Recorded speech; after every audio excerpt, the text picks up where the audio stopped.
Hey guys, welcome back to another video. I got Copilot AI to generate me a Minecraft podcast, and today I will be listening to with you guys. Let's begin. Welcome to Copilot Podcasts. 225 million people.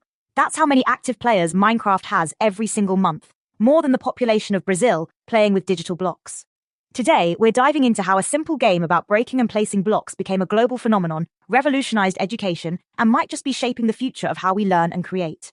Joining me is our resident gaming expert. What's your take on these mind-blowing numbers? It's absolutely staggering. And what's even more fascinating is that Minecraft has actually gained more players each decade since its release. Most games lose their player base within 2 years, but Minecraft just keeps growing. Wait, seriously? It's been out for, 14 years now? Yeah, since 2009. And get this, by 2023, it had sold over 300 million copies worldwide, making it the best-selling video game of all time. The numbers are just astronomical. That's wild. You know what's funny? I was thinking about how in Austin Powers, Dr. Evil demands $1 million as this huge ransom, but now that barely buys you a decent house. Minecraft's kind of like that. What started as this tiny indie game is now this massive cultural force. Exactly. And speaking of cultural impact, what's really interesting is how the game has evolved.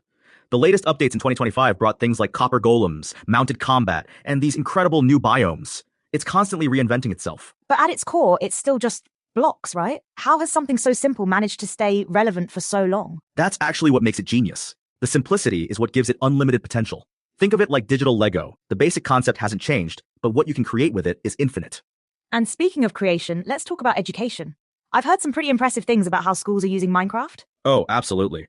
Research has shown that Minecraft significantly enhances educational engagement across multiple subjects. It's being used to teach everything from basic math to complex computer programming. Really? How exactly does that work? Well, studies have found that students using Minecraft show increased motivation, better language development, and improved academic performance in subjects like science and history.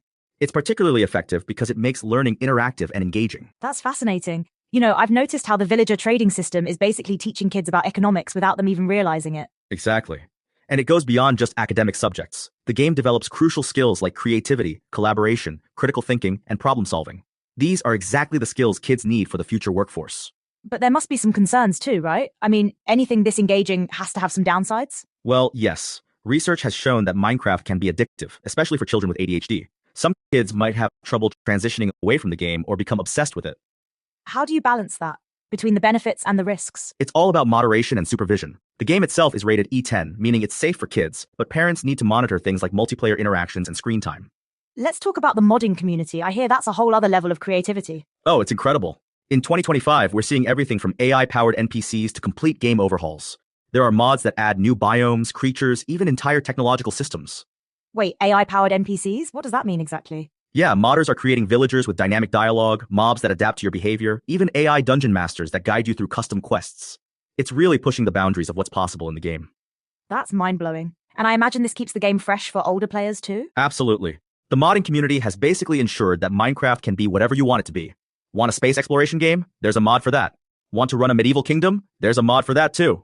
You know what's interesting? The graphics have barely changed since the beginning, but somehow that works in its favor. That's because the blocky style is timeless. It's like how pixel art never really goes out of style. Plus, it makes the game more accessible. You don't need a super powerful computer to run it. Let's talk about different age groups. How do kids versus teens versus adults interact with the game differently? Well, research shows that younger children, around 4-7 years old, tend to use it more as a digital playground, focusing on creative mode and simple building. They can concentrate on it for surprisingly long periods. Longer than they might sit still for other activities? Exactly. Studies have found it's not about having a short attention span, it's about whether an activity feels meaningful to them. And Minecraft clearly does. What about teenagers? Teens tend to engage more with the technical aspects, redstone engineering, complex builds, modding. They make up about 43% of the player base, specifically those between 15 and 21 years old. And adults? Are there many older players?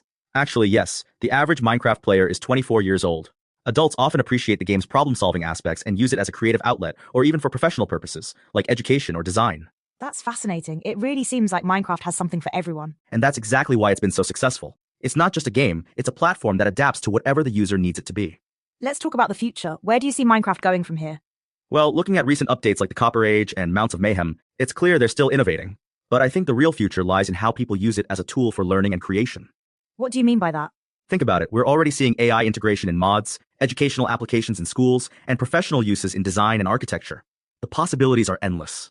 It's pretty incredible how far it's come from just being a game about placing blocks. And that's the beauty of it.